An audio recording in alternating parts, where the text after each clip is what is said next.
Hare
हरे Krishna.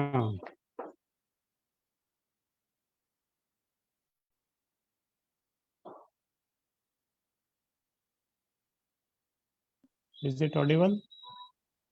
Yes, sir. Okay.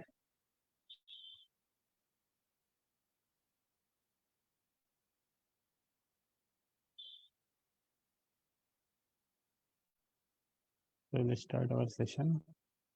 ज्ञानतिवरान्धस्य ज्ञानञ्जनशलाकया चक्षुरुन्मिलितं येन तस्मै श्रीगुरुवे नमः। नमो विष्णुपदाय कृष्णपृष्ठाय भूतले श्रीमते भक्तिवेदान्तस्वामिनिति नामिने। नमस्ते सरस्वती देवे गौरवाणी प्रचारिणे निर्विशेषण्यवादि पाश्चात्यदेष्टारिणे जय श्री कृष्ण चैतन्य प्रभु नित्यानंद श्री अद्वैत गदाधर शिवासादि गौरभक्तवृंद। हरे कृष्ण कृष्ण कृष्ण हरे हरे, हरे राम राम राम हरे हरे। हरे कृष्ण। तो गीता रहस्य सेशन 3 में आप सभी का स्वागत है। फर्स्ट सेशन में मैं आपके साथ में था, सेकंड सेशन इस गैस प्रेम अवतार प्रभु ने दिया था, फिर से थर्ड सेशन में मैं आपके साथ में हूँ। और सेशन शुरू करें इससे पहले 2 सेशन का एक शॉर्ट रिकॉल कर लेते हैं ताकि थोड़ा सा याद आ जाए अभी तक क्या हुआ है। Anyone points, anyone wants to share अभी तक जो कुछ हुआ? कोई आपको पॉइंट एक आध दो याद रहा हो, उसके बाद हम शुरू करेंगे। हमारे साथ राघव, अभय, हरेंद्र। ओके, तो मैं एक शॉर्ट रिकॉल खुद ही दे देता हूँ आपको शेयर करके ताकि थोड़ा याद आ जाए कि अभी तक क्या क्या हुआ। फर्स्ट सेशन में हमने डिस्कशन किया था किस तरह भगवत गीता एक रहस्य है। गीता रहस्यम इस सेशन का नाम है। तो भगवत गीता एक रहस्य की तरह है और ये रहस्य हर किसी के सामने उजागर नहीं होता है। कोई व्यक्ति कितना ही प्रयास कर सकता है अपनी बुद्धि के माध्यम से उस रहस्य को सुलझाने का, लेकिन भगवान जिसको चाहते हैं वही उस रहस्य को समझ पाता है। जिस तरह अभी थोड़ी देर पहले हमने एक प्रेयर किया, मंगलाचरण इसको बोलते हैं, प्रेयर्स। तो जनरली बाहर की जो एजुकेशन होती है, कोई फिजिक्स केमिस्ट्री मैथ्स इस तरह कोई भी पढ़ाता है, वो पढ़ाने से पहले कभी देखा किसी को कोई प्रेयर कर रहा हो? इस तरह कहीं नहीं देखा हम। एजुकेशन कहीं भी, कोई भी मॉडर्न एजुकेशन, कोई व्यक्ति पढ़ाना शुरू करता है डायरेक्टली वो पढ़ाना शुरू कर देता है क्योंकि वो अपनी बुद्धि से पढ़ा रहा है। लेकिन स्पिरिचुअल नॉलेज जनरली हम देखते हैं कहीं भी कोई स्पिरिचुअल नॉलेज डिस्कशन होता है, चर्चा होता है, जो स्पीकर हैं स्पिरिचुअल नॉलेज शुरू करने से पहले वो कुछ प्रेयर्स करता है, मंगलाचरण उसको बोलते हैं, ऑस्पिशियस इन्वोकेशन, मंगलाचरण। तो प्रेयर क्यों करता है? एनीवन वांट्स टू से व्हाई ही इज प्रेइंग? वो भी चाहता तो बिना प्रेयर के डायरेक्ट शुरू कर सकता है।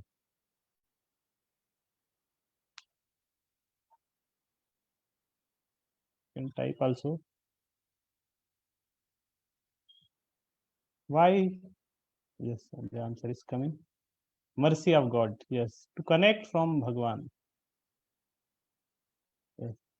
तो वो प्रे इसलिए कर रहा है क्योंकि उसको पता है कि ये जो नॉलेज अभी जो बताने वाला है, भगवत गीता, श्रीमद् भागवतम, जो डिस्क्रिप्शन स्पिरिचुअल नॉलेज है, ये नॉलेज हम हमारी बुद्धि से नहीं समझ पाएंगे, समझ पाएंगे या समझा पाएंगे।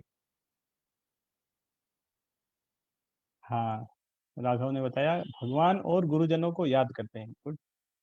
आदित्य ने बताया टू कनेक्ट फ्रॉम भगवान, मर्सी ऑफ गॉड, 3 आंसर आए। तो यस, यू आर राइट।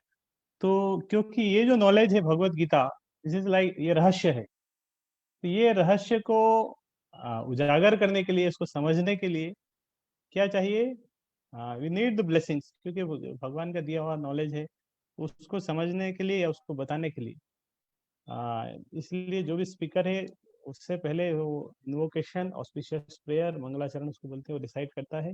वो मंगलाचरण के माध्यम से वो he is trying to connect with the lord, भगवान के साथ कनेक्ट हो रहा है। और he knows that this knowledge can only be spread through the mercy of the lord. ये जो ज्ञान है, भगवत गीता का ज्ञान है, हम प्रयास कर सकते हैं, लेकिन भगवान जब चाहेंगे तो ही व्यक्ति उसको बता पाता है या समझ पाता है।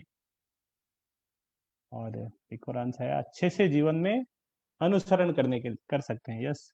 और ये ग्रेटिट्यूड भी शो करता है। जनरली बाहर का एजुकेशनल देखता है, कोई पढ़ाता है लेकिन वो जहां से उसने नॉलेज रिसीव किया है उसके लिए उसका भी ग्रेटिट्यूड नहीं रहता, और रहता भी है तो उसको उतना एक्सप्रेस नहीं करता। लेकिन आध्यात्मिक नॉलेज के लिए ग्रेटिट्यूड बहुत आवश्यकता है, क्योंकि ये नॉलेज हम खुद से समझ ही नहीं सकते। In order to understand this knowledge we should one should be surrender. तो हम भगवत गीता अभी तक जो हमने 2 सेशन में जो डिस्कशन किया था, पहले सेशन में कुरुक्षेत्र जो उसका एक बैकग्राउंड डिस्कशन किया था, किस तरह अर्जुन क्या उनका वंशावली है, और उस सिचुएशन पे हमने डिस्कशन किया था कि कैसे वो युद्ध की परिस्थिति आई, क्यों युद्ध हो रहा है। और नेक्स्ट सेशन में भी डिस्कशन हुआ था किस तरह युद्ध तो होना ही था। तो इस तरह जब युद्ध अभी शुरू हो गया, होने ही वाला है महाभारत का, और जो पहला अध्याय है भगवत गीता का, उसके अंदर एक इंट्रोडक्शन है। आ, दोनों सेनाएं आपस में कुरुक्षेत्र में जब इकट्ठी हो जाती है, तो दोनों सेनाओं में आ, दुर्योधन पहले पांडवों की सेना देखता है, उसका एक क्या बोल सकते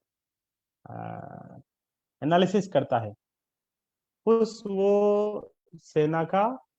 आ, क्या कौन कौन से योद्धा है जो पांडवों की तरफ से युद्ध करने आए, और वो एनालिसिस और भी करता है कि कौन कौन से योद्धा है जो हमारी तरफ से युद्ध करेंगे। पांडवों की तरफ से कौन कौन युद्ध करने थे, बड़े बड़े, और कौरवों की तरफ से बहुत सारे बड़े बड़े योद्धा थे। इधर द्रोणाचार्य में धृष्टकेतु है, विराट है, 5 पांडव है। तो अलग अलग दोनों तरफ का उसने एक स्ट्रेंथ बोलते स्वॉट एनालिसिस किया, क्या स्ट्रेंथ है क्या वीकनेस है। इसके बाद दुर्योधन भीष्म पितामह के पास जाता है, उनको पूरा स्थिति बताता है क्या क्या हुआ। उसके बाद में फिर दोनों सेनाओं से शंख बजने लगते हैं। पिछली बार हमने देखा था किस तरह विजय के संकेत, पांडवों की विजय होने थी, उसके क्या संकेत थे, the sign of victory of Pandavas. तो वो जब शंख बजे दोनों तरफ से, उसके बाद में नेक्स्ट अर्जुन फिर कृष्ण से बोलते हैं कि मैं थोड़ा सा देखना चाहता हूँ। क्या देखना चाहता हूँ कि कौन कौन कौरवों की तरफ से हमारे से युद्ध करने के लिए आया है, कौन कौन युद्ध करना चाहता है। हाँ, मैं थोड़ा जूम करके देखना चाहता हूँ। पहले दुर्योधन भी देख रहा था, वो दूर से देख रहा था, वो बता रहा था यहाँ यहाँ इतने आए। लेकिन अर्जुन बोला कि मैं थोड़ा पास से देखना चाहता हूँ, कौन कौन युद्ध करने आए। तो पास से देखना है तो अभी क्या करना है, रथ को पास में लेके जाना पड़ेगा। तो अर्जुन ने कृष्ण से बोला कि मेरे रथ को दोनों सेनाओं के बीच में लेके चलिए, मैं दोनों सेनाओं के बीच में वहां से देखना चाहता हूँ कौन कौन युद्ध करने आया। तो कृष्ण दोनों सेनाओं के बीच में रथ को लेके गए, और दोनों सेनाओं के बीच में भी कहाँ लेके गए, जहां भीष्म पितामह और द्रोणाचार्य का रथ खड़ा था। भीष्म पितामह द्रोणाचार्य के रथ के सामने लाके अर्जुन के रथ को खड़ा कर दिया। अब वहां पर जब दोनों अर्जुन का रथ खड़ा है, अब वो जब भीष्म अर्जुन ने देखा, अरे ये तो भीष्म पितामह है, और हमारे गुरु द्रोण है, और भी देख रहे हैं, शल्य है, बड़े वरिष्ठ है, कृपाचार्य है। तो अर्जुन के मन में उस समय कुछ डाउट आने लगा, और उसके मन में इच्छा हुआ कि अभी नहीं नहीं, मुझे युद्ध करना चाहिए या नहीं करना चाहिए, क्यों नहीं करना चाहिए। तो अलग अलग रीजन दे रहा है।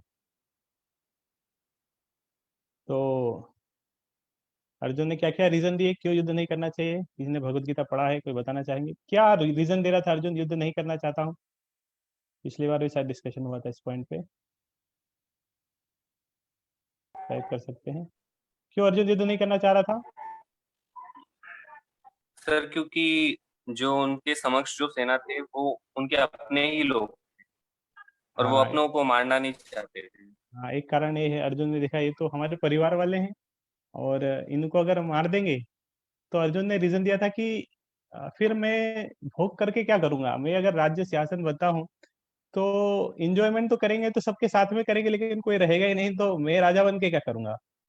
सब साथ में रहते हैं तो आनंद आता है, लेकिन वो कोई रहेंगे ही नहीं, मैं अकेला राज्य करके क्या। और कोई रीजन किसी को पता है, अर्जुन क्यों युद्ध नहीं करना चाह रहा है। यस। मोनिका बताया क्योंकि उसके सब अपने थे, और प्रज्ञा ने बताया सभी नियरेस्ट थे। हाँ, क्योंकि उन्हें रिलेटिव और गुरुजन, वो हिंसा नहीं करना चाहता था। हाँ, एक आंसर ये भी था। अर्जुन क्या नहीं करना चाहता? हिंसा नहीं करना चाहता। उसने बोला कि इनको अगर मारेंगे तो पाप लगेगा, फिर पाप का भोग करना पड़ेगा। आदित्य बता रहा है कुल और जात परंपरा का होने से स्त्री दूषित हो जाएगी। हाँ, वंशावली हमारी नष्ट हो जाएगी, ये भी एक आंसर था। वंश परंपरा नष्ट हो जाएगी क्योंकि बड़े बड़े क्षत्रिय नहीं रहेंगे, फिर पूरा वंश उनका कौन पिंडदान करेगा? स्त्रियां दूषित हो जाएगी, आने वाली वंश पूरा नष्ट हो जाएगा। अर्जुन बहुत सारे इस तरह के दिए। 5 उसके मेन कारण थे। एक था दया, दूसरा भोग, पाप, उसकी अनिश्चितता। इस तरह 5 मेन रीजन थे। तो ये अर्जुन जब रीजन दिए, और फिर अर्जुन ने क्या किया अल्टीमेटली? इतना कुछ बोलने के बाद उसने, उसके हाथ में धनुष था, और उसका जो धनुष नाम था गांडीव, गांडी को उसने नीचे रख दिया, रथ के ऊपर रख दिया, और क्या कह रहा है? वो बैठ गया रथ के ऊपर और बोला हे केशव, मुझे युद्ध नहीं करना, मैं युद्ध नहीं करना चाहता हूँ। इस तरह अर्जुन बैठ गया। फिर दूसरा चैप्टर शुरू होता है। फिर अर्जुन कुछ शब्द बोलने लगा। फिर अर्जुन को समझ में आ गया कि अभी मुझे समझ में नहीं आ रहा मुझे क्या करना चाहिए, युद्ध करना चाहिए या नहीं करना चाहिए। तो अर्जुन क्या था? अनिश्चितता में था, समझ नहीं पा रहा था करना चाहिए या नहीं करना चाहिए। इस तरह होता है ना, हम भी बहुत बार कंफ्यूजन में हो जाते हैं, क्या करना चाहिए, ये करे वो करे। 10th के बाद कंफ्यूजन हो जाता है, कौन सा सब्जेक्ट ले, ये ले कि वो ले, कौन सा सब्जेक्ट लेना चाहिए, किसमें क्या है, और बहुत एंग्जाइटी रहती है। फिर कौन सी ब्रांच लें कॉलेज के बाद, कौन सी ब्रांच लें, फिर कंफ्यूजन होता है, ये लें कि वो लें। फिर कौन से सेक्टर में जाएं, कहाँ जॉब करें, बहुत सारी चॉइसेस सिलेक्शन आते हैं लाइफ में। और बहुत बार कंफ्यूज जाते हैं पढ़ाई करते करते, फिर सोचता है क्या करना चाहिए, कौन सी एग्जाम देना चाहिए, किसकी तैयारी करना है, केट में जाएं गेट में जाएं, बहुत सारा। तो अर्जुन इस तरह कंफ्यूजन में था, युद्ध करना है या युद्ध नहीं करना है। तो वो कंफ्यूजन आगे बढ़ाते बढ़ाते फिर अर्जुन क्या करता है? कृष्ण को शरणागत हो जाता है। अर्जुन बोलता है कि ठीक है, आ, इससे पहले तो हम मित्र थे, अर्जुन और कृष्ण, और अर्जुन दोनों मित्र थे। बोले ठीक है, ये रिलेशनशिप हम ब्रेक करते हैं मित्र वाला, और नया एक रिलेशनशिप स्टेब्लिश करते हैं। तो अर्जुन बोलता है कि ठीक है, मैं अभी आपका शिष्य हूँ, मैं आपको गुरु रूप में स्वीकार करता हूँ, और आप जो बोलेंगे अब मैं उसे स्वीकार करूंगा। आप मुझे बताइए मेरे लिए क्या सही है। इससे पहले अर्जुन बोलता था कि मैं डिसाइड नहीं कर पा रहा हूँ कि मेरे लिए क्या श्रेष्ठ है। तो वो बोलता है कि ठीक है, आप मुझे बताइए मेरे लिए क्या श्रेष्ठ है। इसलिए हमारे जीवन में कभी इस तरह इस परिस्थिति आती है तो then we should seek for the guidance, एक हायर अथॉरिटी जिनको अच्छा एक्सपीरियंस है उस फील्ड में, उनके गाइडेंस के लिए हमें अप्रोच करना चाहिए। We should seek their guidance, their instructions, blessings. उसके थ्रू, उसके बाद हम और अच्छे से डिसाइड कर सकते हैं कि वास्तव में करना क्या है। तो अर्जुन फिर इस तरह शरणागत हो गया है। तो नेक्स्ट सिचुएशन फिर बनती है कि अभी कृष्ण बोलना शुरू कर रहे हैं, Krishna is trying to speak. तो कृष्ण जब सबसे पहले ज्ञान शुरू करते हैं अर्जुन को बताना, वो क्या ज्ञान है?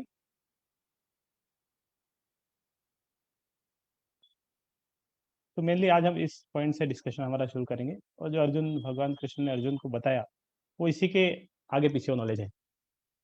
हरे कृष्ण। तो कृष्ण ने सबसे पहले अर्जुन को कौन सा ज्ञान दिया? लास्ट टाइम पिछली बार हमने बताया था, किसके बारे में सबसे पहले बताया? हाँ, सोल के बारे में। Yes, right answer. तो सबसे पहले बताया आत्मा के बारे में। तो जिस तरह मान लो हमें किसी को आ, आत्मा, यस, अभय ने भी करेक्ट आंसर दिया। किसी को हमें इंग्लिश सिखाना है, इंग्लिश बोलना सिखाना है, इंग्लिश लिखना सिखाना। तो इंग्लिश बोलना सिखाने, लिखने से, दिखाने से पहले सबसे पहले उसको क्या सिखाना पड़ेगा? सबसे पहले क्या सिखाना पड़ेगा?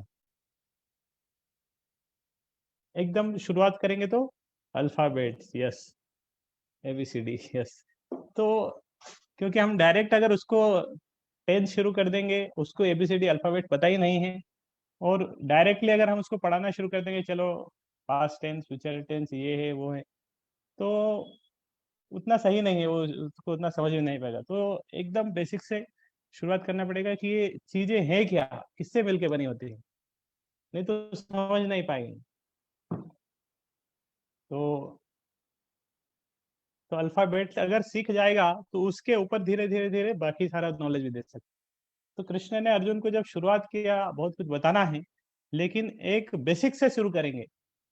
तो बेसिक से शुरू किया, बेसिक नॉलेज क्या होता है, द साइंस ऑफ सोल, पता तो चले मैं कौन हूँ, और तुम इतना परेशान हो रहे, एंजाइटी है, what is the real cause of suffering. और तो इसलिए बेसिक से कृष्ण ने शुरू किया।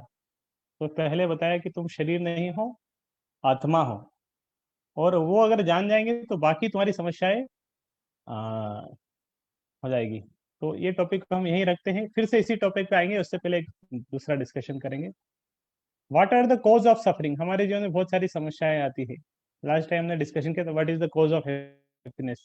आज हमारा डिस्कशन है what are the causes of suffering. हमारे जीवन में बहुत सारे कष्ट आ रहे हैं, क्या कारण है कष्ट आ रहे हैं,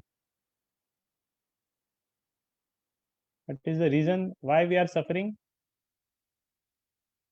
आवर अनलिमिटेड डिजायर्स, इच्छाओं के कारण। गुड, मैंने अच्छा आंसर दिया, इच्छाओं के कारण कष्ट आ रहे हैं। एनी अदर आंसर, क्यों सफरिंग्स आ रही हैं हमारे जीवन में। बुरे कर्मों का फल है, यस, आंसर दिया। कार्मिक रिएक्शन, कुछ कर्म कर रहे हैं, और एक्सपेक्टेशन और ओवर थिंकिंग।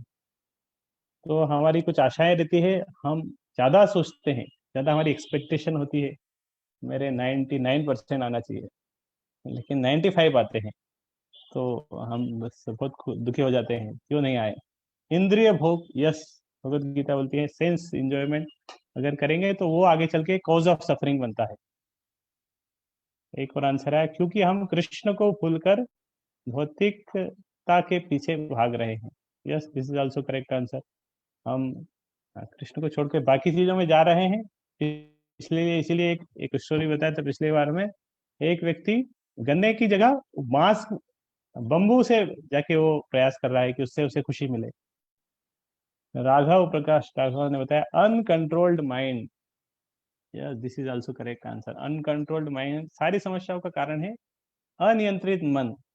और सारा सॉल्यूशन किससे हो जाएगा, नियंत्रित मन। The solution of all problem, controlled mind. हमारा मन नियंत्रण में आ जाएगा तो सारी समस्याएं सफरिंग भी खत्म हो जाएगी।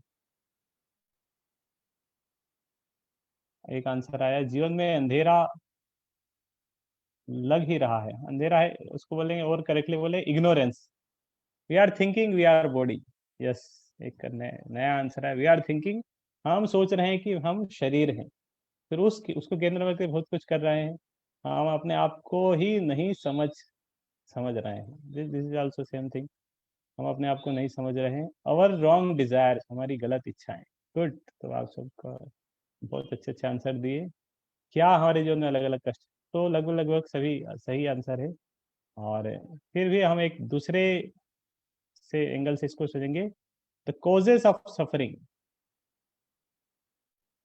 Attachment to temporary things, attitude of comparison, fear of failure, committing wrong act.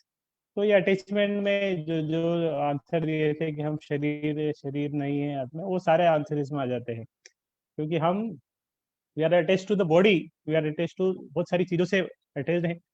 The desires also come in इसी की कैटेगरी में आ जाएगी। Temporary things, attachment, attitude of comparison, कभी कभी हम कंपेयर करते हैं दुखी हो जाते हैं, कॉज ऑफ सफरिंग। हम आ, लोगों को अपनी खुशी से उतनी खुशी, लेकिन दूसरा व्यक्ति अगर खुश रहता है तो हम ज्यादा दुखी हो जाते हैं, हम ज्यादा सफर करते हैं।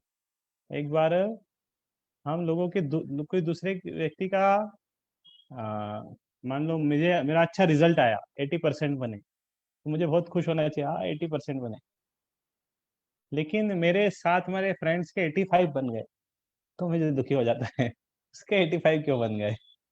तो मैं खुश मैं कंपैरिजन करके बहुत दुखी हो जाता हूँ, उसके कम बनना चाहिए।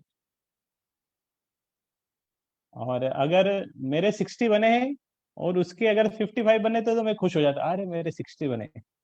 तो एटीट्यूड ऑफ कंपैरिजन, उसमें बहुत सारा सफरिंग आता है। एक बार 100 लोग, 10 लोग मान लो, 10 लोग बहुत एक जगह पर गए कुछ मन्नत मानने के लिए, अलग अलग जगह कुछ वरदान मिलते हैं। तो 10 लोगों को एक जगह बताया गया कि आप इस जगह पे जाओगे, आपकी जो इच्छाएं सब पूरी हो जाएगी। तो ये 10 लोग थे, ये बहुत वो थे, बहुत अगली लुकिंग थे पूरे, उनके चेहरे पूरे खराब थे, यंग थे लेकिन अगली थे। तो व्यक्ति बहुत, जब उसका चेहरा बहुत अच्छा नहीं है, सुंदर नहीं रहता, तो उसको बहुत कष्ट आता है, अरे क्यों मैं, हर व्यक्ति चाहता है, बहुत प्रयास करता है किसी न किसी सुंदर बने, सुंदरता के लिए कितना प्रयास करता है सुबह से रात तक। इसीलिए वो समझता है किस तरह हम शरीर हैं, और शरीर है तो शरीर में सबसे जो लोग देखते हैं वो मेरे चेहरे को देखते हैं, मेरा चेहरा बहुत सुंदर होना चाहिए, इसके लिए बहुत प्रयास करते। तो ये 10 लोग थे, बहुत अगली थे, उनका चेहरा पूरा टेढ़ा मेढ़ा था, काले थे, कोई इनको पसंद नहीं करता था। तो 10 लोग की इच्छा है, चलो हम चलते हैं वहां पे, कुछ मन्नत मांग लेते हैं ताकि हम हमारी थोड़ी सुंदरता या कुछ वरदान। तो 10 लोग गए, उन्होंने कुछ किया होगा उसका जो भी। फिर 10 लोगों को कोई देवता, मान लो कोई देवता आए, उनको बोला ठीक है, मांगो क्या वरदान मांगना चाहते हो, बोले एक एक करके आना। तो पहला व्यक्ति गया, तो उसने वरदान मांगा, मुझे मुझे सुंदर बना दीजिए, तो सुंदर बन के आ गया। दूसरा व्यक्ति गया, उसने बोला नहीं नहीं, मेरे क्या इच्छा है तुम्हारी, बोले मुझे मुझे सुंदर होना है, मुझे सुंदर बना दिए, तो उसको भी सुंदर बना दिया। तो इस तरह 9 लोग गए, नौ को ही सुंदर बना दिया। फिर 10वां व्यक्ति हंस रहा था, वो आखिरी में गया, उससे पूछा, बोले तुम्हारी क्या इच्छा है। तो उसने उसकी इच्छा बताई कि मेरी बस एक ही इच्छा है कि ये जो 9 लोग को तुमने सुंदर बनाया, इनको फिर से पहले जैसा ही बना दीजिए। तो हरे कृष्णा। तो क्या हुआ उससे, फिर सब एज इट इज हो गए। तो आ, हम कंपैरिजन करके इस तरह आपस में, वो व्यक्ति दुखी रहता है। तो बहुत सारे कॉज, अटैचमेंट, टेम्पररी थिंग्स। एक व्यक्ति का एक बहुत सारे घर थे, तो अचानक उसको मैसेज मिला कि आपके घर में आग लग गई है। तो गया और देखा, अरे आग लग रही है घर में। तो रो रहा था, अरे मेरा घर जल गया, इतना अच्छा, इतना मेहनत से बनाया था। उसको बेचने ही वाला था वो मकान, लेकिन वो बेच नहीं पाया, उसको पता चला कि इसमें आग लग गई। फिर उसका बेटा उसके पास है, बोले पिताजी, आ, एक एक खुशखबरी देना है आपको। बोले क्या है। बोले एक व्यक्ति जो इस मकान को खरीदने वाले था, उससे मेरी बात हो गई थी, और ये मकान बिक गया है, ये हमारा नहीं है। हमारा हम हमने हमारा इसका एग्रीमेंट हो गया है, और ये मकान बिक गया है। तो अभी वो रो रहा था, अभी फिर हंसने लग गया, अरे बिक गया मतलब हमारा नहीं है, मैं क्यों रो रहा हूं?" तो एक समय वो रो रहा था सोच के कि ये तो मेरा मकान है, इतना नुकसान हो गया, ये है वो है। तुरंत उसको लगा, अरे ये तो मेरा नहीं है। सारा उसका जो दुख दर्द सब चला गया, अरे मेरा नहीं है, मैं क्यों रो रहा हूँ इसके पीछे, ये तो बेच दिया, अभी दूसरे का हो गया है। एक समय बहुत आसक्त था, रो रहा था, दूसरे समय उसके सारे आसक्ति खत्म हो गई। तो ये सारा कॉज ऑफ सफरिंग, अटैचमेंट अलग अलग है। अर्जुन के लाइफ में इस तरह था, वो एकदम आसक्त हो गया था। ये अर्जुन का रीजन था, how can I punish my own family member, किस तरह मैं उनको वध कर सकता हूँ, ये तो मेरे अपने परिवार वाले हैं। तो कृष्ण ये आसक्ति को खत्म करना चाहते हैं कि अर्जुन का जो अटैचमेंट है, जिसके कारण वो कार्य नहीं कर पा रहा है। और तो कृष्ण उसको समझाते हैं व्हाट इज टेम्परेरी क्या है। तो भगवान उसको एक टेम्परेरी अटैचमेंट से एक परमानेंट उसमें लेके आना चाहते हैं। मतलब एक शरीर के प्रति आसक्ति से उठाकर आत्मा के नॉलेज पर लेके आना चाह रहे हैं। इसलिए the first lesson of Lord Krishna is that we are not this body, we are soul. हम शरीर नहीं है, आत्मा है। तो इस अटैचमेंट रहो, तो क्या ये आसक्ति गलत है? तो गलत नहीं है, but attachment to temporary things cause suffering. अगर किसी अच्छी चीज के प्रति अटैचमेंट है तो वो कॉज ऑफ सफरिंग नहीं रहेगा, लेकिन हम किसी चीज से अटैच्ड है जो टेम्पररी है या जो फेवरेबल है, अनुकूल नहीं है, अगर उससे आसक्त रहेंगे तो आगे चल के सफरिंग होगा। तो ये भगवत गीता दूसरे अध्याय के 13 नंबर श्लोक में ये नॉलेज शुरू होता है किस तरह हम शरीर नहीं है। यहाँ से दूसरे अध्याय में भगवान कृष्ण से बोलना, अर्जुन से बोलना शुरू करते हैं। तो सबसे पहले बोलते हैं कि तुम शरीर नहीं हो, तुम आत्मा हो। ये श्लोक के माध्यम से 13 नंबर श्लोक से बताया। देहिनो अस्मिन यथा देहे, जो देहीन है, जो आत्मा है, जो इस शरीर के अंदर है, उसका क्या हो रहा है? कुमारम यौनम जरा, वो कुमार अवस्था, फिर युवा अवस्था, फिर बुढ़ापे में जा रही है।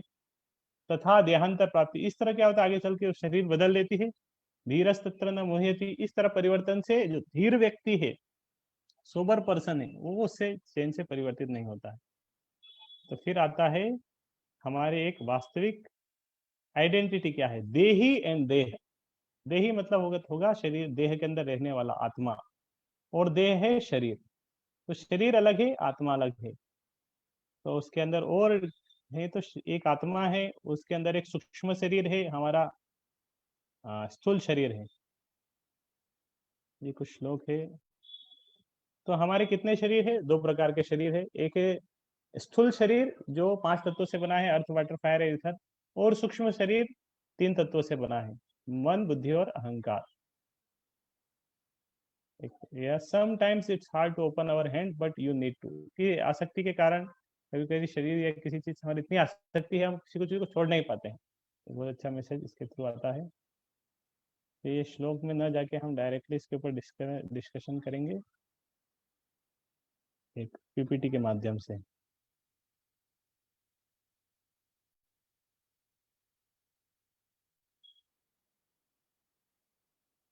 तो सोल कहाँ पे रहती है? वो शरीर के अंदर है। और जिस तरह पक्षी पिंजरे के अंदर है, कार है और ड्राइवर है।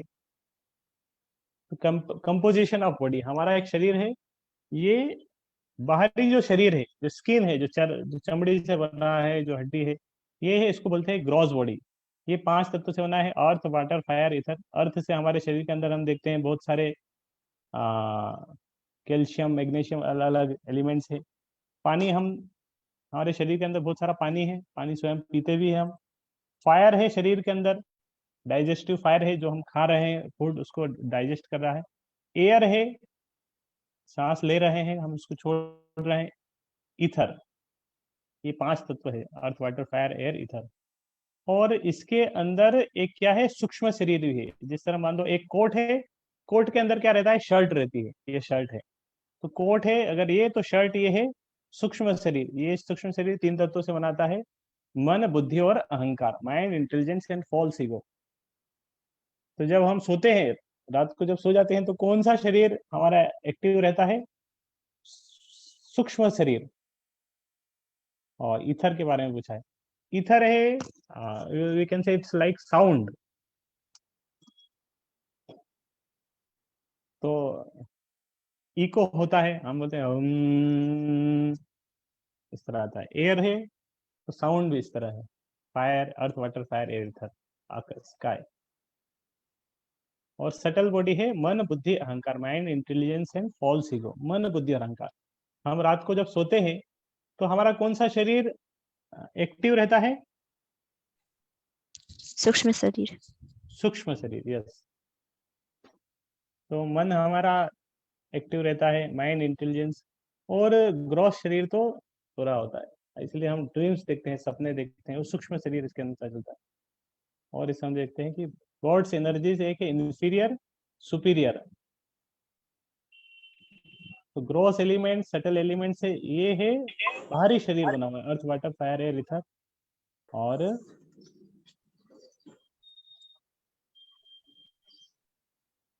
ये है सटल एलिमेंट्स। लेकिन इससे ऊपर है एक स्पिरिचुअल बॉडी, सुपीरियर एनर्जी है सत चित और आनंद, इटर्निटी, नॉलेज एंड ब्लिस।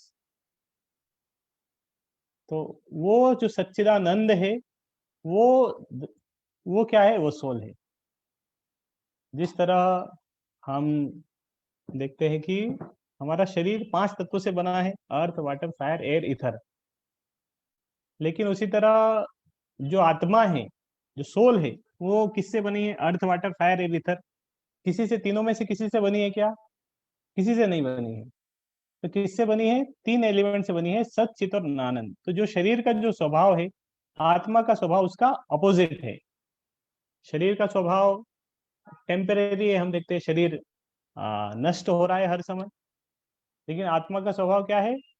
वो अपोजिट है उसका, वो कभी नष्ट नहीं होता है। शरीर का स्वभाव किस तरह है? कोई बोला कॉस्मिक एनर्जी। तो शरीर का जो नेचर क्या है हमारे शरीर का?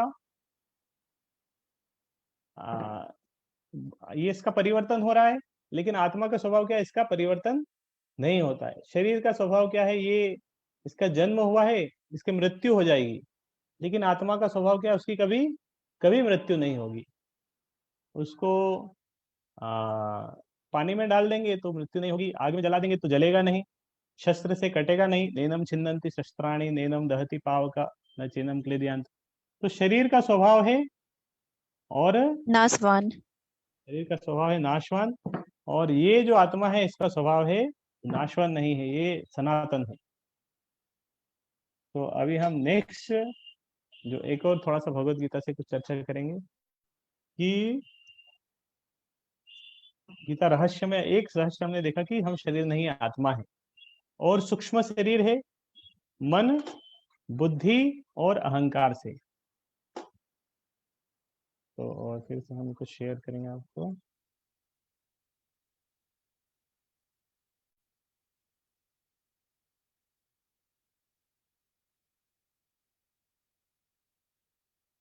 तो शरीर के अंदर बहुत सारी इंद्रियां भी हैं। तो कुछ लेसन्स हम भगवत गीता से सीखेंगे। भगवत गीता का दूसरे अध्याय के शुरुआत में बताते हैं कि हम शरीर नहीं आत्मा है। उसके बाद में कुछ लेसन्स भगवान के माध्यम से बताते हैं कि शरीर के अंदर इंद्रियां भी हैं, senses. How many senses we have? कितनी इंद्रियां हैं?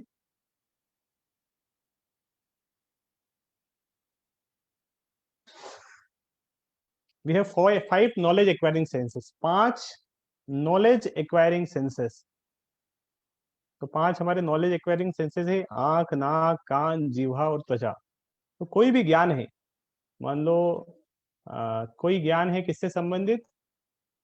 फॉर्म से संबंधित, रूप से संबंधित है। किसी को देखना है उसके लिए आंख कार्य करेगी। कोई स्वाद है, टेस्ट है, तो टेस्ट के लिए जीवा कार्य करेगी। और साउंड को अगर समझना है, साउंड के लिए हमारा कान, ईयर उसके लिए कार्य करेंगे। तो ये 5 इंद्रियां के 5 इंद्रिय विषय हैं।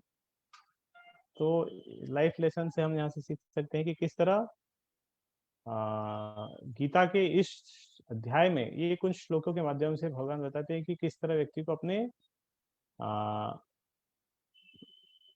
सेंसेस को किस तरह यूज करना चाहिए, वो किस तरह उसका स्वभाव है। तो एक लेसन देते हैं कछुए के माध्यम से।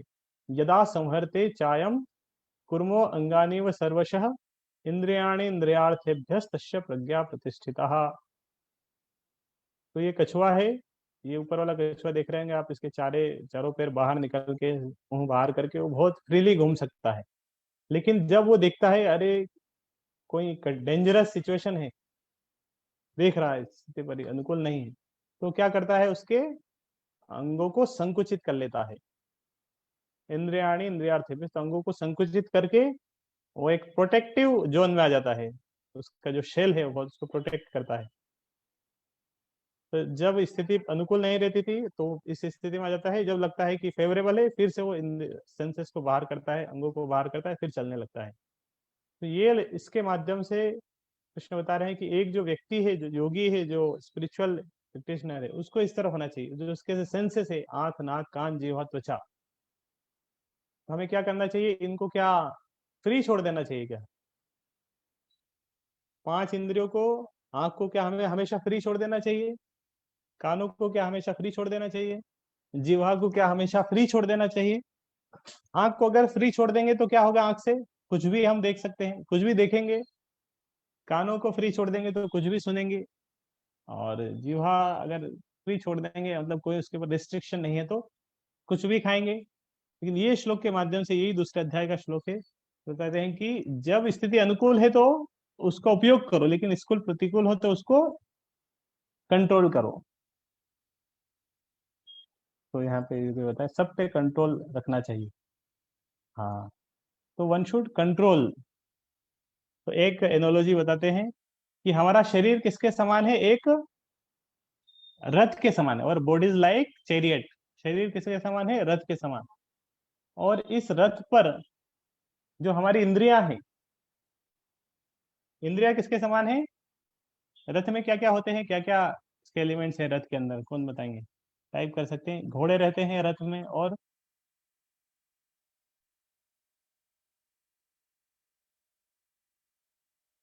रथ के अंदर घोड़े रहते हैं। और तो रथ पे हमारी, हाँ आ गया, सारथी आ गया, लगाम आ गया, व्हील्स आ गए। गुड। तो रथ के अंदर जो घोड़े हैं, ये 5 घोड़े क्या है, जिस एक रथ में मान लो 5 घोड़े हैं, तो ये 5 घोड़े 5 सेंसेस है, 5 इंद्रियां हैं, आंख, नाक, कान, जीवा और त्वचा। और फिर आएगा, बहुत सारे आंसर आ गए। सारथी आया, लगाम आया, नेक्स्ट आंसर किरण ने दिया, लगाम। तो 5 घोड़े हैं, फिर लगाम है। तो लगाम क्या है, ये शरीर और रथ का कंपैरिजन। 5 घोड़े, 5 सेंसेस है, जो लगाम है वो क्या है, उसको बोलते हैं मन। हम देखते हैं हमारे सेंसेस डायरेक्टली किससे जुड़े हुए हैं, हमारे मन से जुड़े हैं। हमारे जो सेंसेस है, हम आंखों से कुछ देखते हैं, तुरंत हमारा मन उसके ऊपर सोचना शुरू कर देता है। कानों से कुछ सुनते हैं, मन उसके ऊपर तुरंत सोचना शुरू कर देता है। तो सारी इंफॉर्मेशन कहाँ, 5 इंद्रियों के माध्यम से किसके ऊपर आ रही है, माइंड के पास आती है।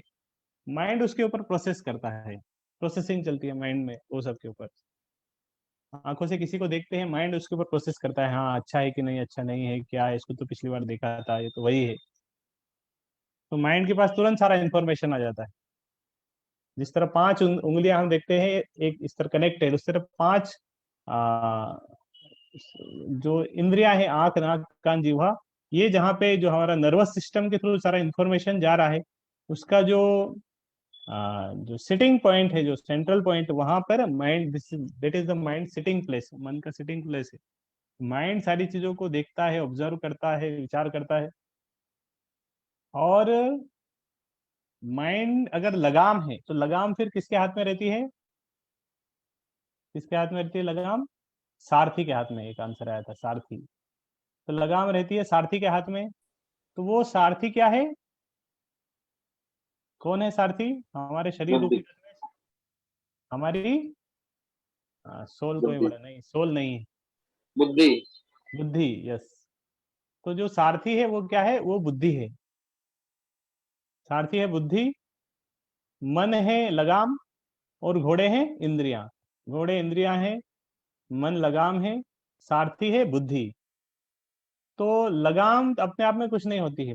लगाम किसके हाथ में रहती है, सारथी के हाथ में। और सारथी उस घोड़े, उस रथ को क्या कहता है, एक डायरेक्शन देता है, किस दिशा में ले जाना है, इधर ले जाना, उधर ले जाना, कहाँ लेके जाना है। उसी तरह ये जीवन, ये शरीर रूपी रथ है, तो इस रथ को हमें कहाँ लेके जाना है, किस दिशा में ले जाना है, हम पहले से क्या कर सकते हैं, पहले से डिसाइड कर सकते हैं, पहले से सोच सकते हैं। मान लो अगर हम इस रथ में हम चला रहे हैं, इसी रथ का फिर एक और व्यक्ति, जो सारथी, जो व्यक्ति है, जो मालिक है उस रथ के ऊपर घूम रहा है, वो मालिक कौन है, वो है आत्मा, सोल। तो ये शरीर रूपी हमारा रथ चल रहा है, और इसी रथ में, मान लो ये रथ के ऊपर हम है, तो हम किसी ऐसे रथ पे बैठेंगे जिसका ड्राइवर हम नशे में है, या लगाम छोड़ के चलाएगा रथ को, तो हम उस रथ पे बैठेंगे तो हमें कहाँ लेके जाएगा, वो कहाँ लेके जाएगा, जहाँ पे, जिस दिशा में घोड़े लेके जाएंगे वहां पे वो रथ को लेके जाएगा। उसी तरह ऐसे हम हमारे जीवन को, लाइफ को, अगर हम उस तरह डायरेक्शन अगर नहीं देंगे, उसको नियंत्रण में नहीं रखेंगे, ओपन करके रखेंगे, सेंस कंट्रोल ना रख के सेंस इंजॉयमेंट या सेंसेस को फ्री छोड़ देंगे, तो क्या होगा, एक्सीडेंट होगा। आंसर आया, कहीं भी घोड़े लेके जाएंगे, आंखें किसी दिशा में ले जाएंगे, कान किसी दिशा में ले जाएगी, आंख हमेशा आपस में कहीं ना कहीं दिशा में लेके जाएंगी, और कुछ समय जाने के बाद हमें पता चलेगा अरे गलत रास्ते में आ गए, फिर हम कभी कभी रास्ता भटक जाते हैं, हम किसी से पूछते हैं, कभी किसी से नहीं पूछते, हमारे मन से ही हम किसी रास्ते में चले जाते हैं, फिर पलट के आना पड़ता है। तो इससे हमारा समय चले जाता है, समय चले जाएगा, हमारा टाइम एनर्जी सब कुछ वेस्ट होगा। इसलिए हमें पहले से ही एक्टिव होके क्या करना चाहिए, उस रथ को एक गाइडेंस में रखना चाहिए, उसको कंट्रोल करना चाहिए, और उसको आ, आगे एक दिशा दे के आगे बढ़ाना चाहिए। तो इस तरह बहुत कुछ डिस्कशन है इसमें, एक शॉर्ट में हम उसका बचा हुआ पॉइंट्स क्लियर कर देते हैं। एक मिनट। और भगवत गीता के दूसरे अध्याय में और भी इस तरह श्लोक है, तो कोई अगर फिर नियंत्रण करना चाहे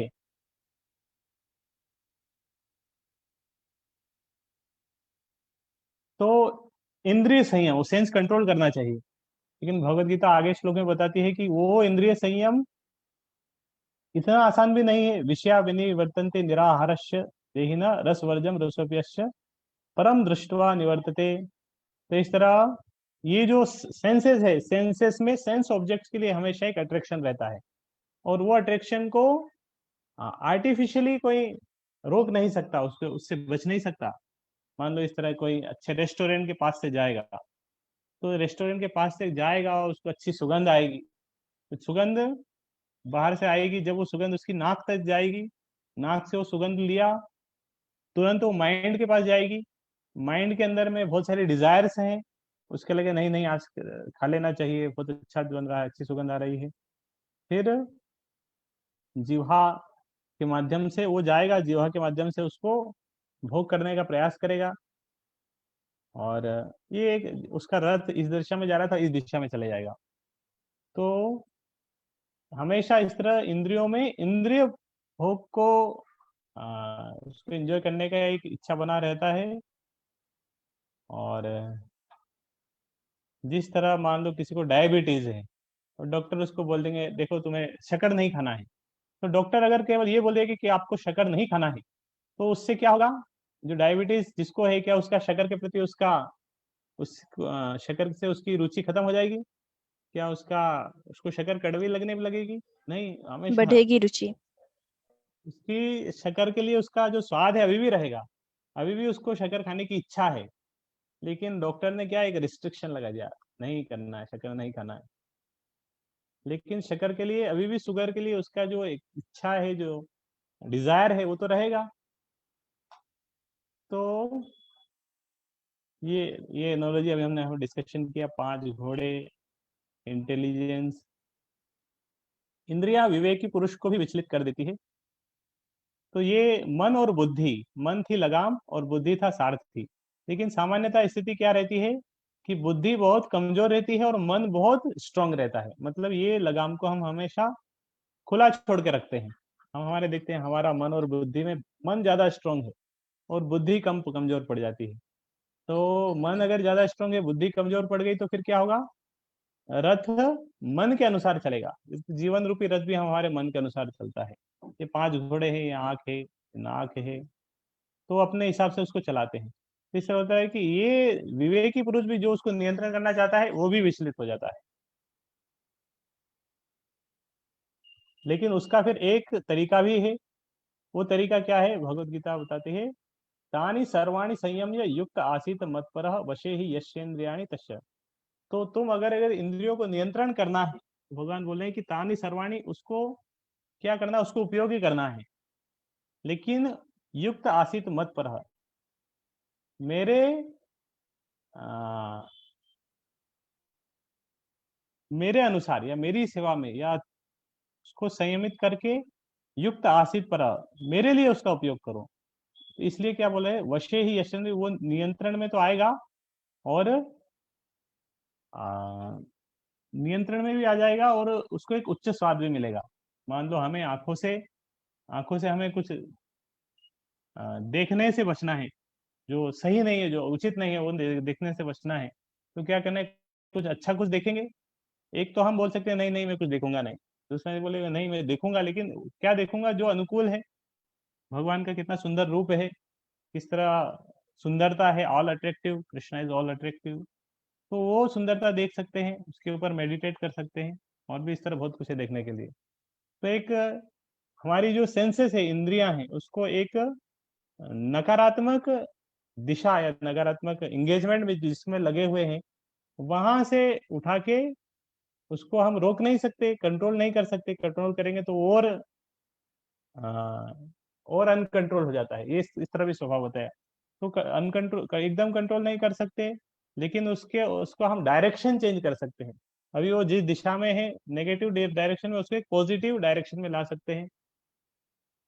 हमें सुनने का बहुत म्यूजिक कुछ के ऊपर हमारी बहुत रुचि है, मैं दिन भर कुछ कुछ सुनना ही चाहता हूँ। तो हम बॉलीवुड हॉलीवुड बहुत कुछ सुन सकते हैं, बहुत कुछ है सुनने के लिए, गाने, न्यूज़पेपर, बहुत कुछ। लेकिन पॉजिटिव अगर उसी को लेके आएंगे तो कीर्तन कीर्तन है, अलग अलग वैष्णव सॉन्ग है, भजन है, उसकी दिशा को चेंज करना है। आपकी जो रुचि है वही रहेगी। तो इस तरह बाकी इंद्रियों सेंसेस को भी नियंत्रण कर सकते हैं। तो हम यहाँ इसी के साथ कंक्लूड करेंगे कि जिस तरह ये फिगर में आपने देखा है, 5 घोड़े हैं, ये लगाम है, ये सारथी है, और ये आत्मा। तो भगवत गीता में हम देखते हैं, भगवत गीता पहला एक मिनट, इसका भगवत गीता के पहले जो फ्रंट पेज में, उसमें एक फोटो आता है जिसमें अर्जुन रथ के ऊपर बैठे हुए हैं और 5 घोड़े हैं। उसमें तो 4 घोड़े थे रथ में। तो मान लो अर्जुन का जो रथ है, हमारे शरीर रूपी रथ में बुद्धि क्या थी? हमारी बुद्धि सारथी का रूप ले रही थी। लेकिन अर्जुन के रथ में वही बुद्धि कौन है?